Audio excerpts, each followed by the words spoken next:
Subscribe करें हमारे YouTube channel साधना gold को और पाएं वीडियो सबसे पहले। और हाँ, बेल आइकन दबाना ना भूलें। प्रभु की कथा अनुग्रह से प्राप्त होती है। और अनुग्रह कैसे प्राप्त होता है? प्रभु का अनुग्रह प्राप्त होता है प्रभु की शरणागति में जाने से। जैसा कि आप और हम सभी यहाँ पर बैठे हुए हैं प्रभु की शरणागति, श्रीमद् भागवत जी की शरणागति में। क्योंकि जब जीव शरणागत हो जाए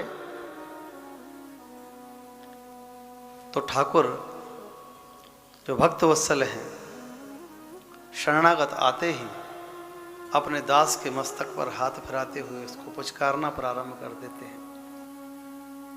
सब उसके जो भी दोष हैं उनको भूल जाते हैं कि ये किस दोष में से आया है, ये क्या पाप कर्म करता है, क्या नहीं करता है। लेकिन एक बार जो ठाकुर के सन्मुख पहुंचा, स्वभाव है, स्वभाव के कारण ठाकुर हर जीव को अपनी शरणागति प्रदान कर देते हैं। लेकिन प्रभु की शरणागति प्राप्त अब कैसे हो? देखिए, कथा कैसे प्राप्त होगी? अनुग्रह से। अनुग्रह कैसे प्राप्त होगा? शरणागति से। तो शरणागति कैसे प्राप्त हो?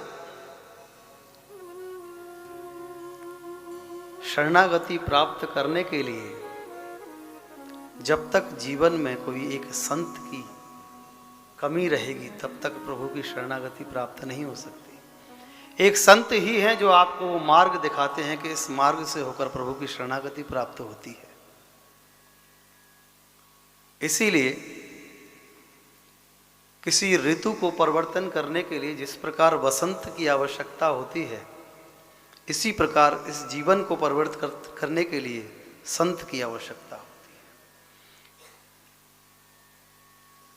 जैसे ऋतुओं में वसंत, ऐसे ही इस जीवन में संत। और जब संत की कृपा प्राप्त होगी तो क्या होगा? जब हरि कृपा कर देते हैं तो संत मिलन हो जाता है। जब हरि कृपा कर देते हैं तो संत मिलन हो जाता है। फिर संत कृपा कर देते हैं तो हरि सन्मुख हो जाता है। ये दोनों का तालमेल है आपस में। जब तक संत की शरण में नहीं जाओगे भगवत कृपा प्राप्त नहीं हो सकती।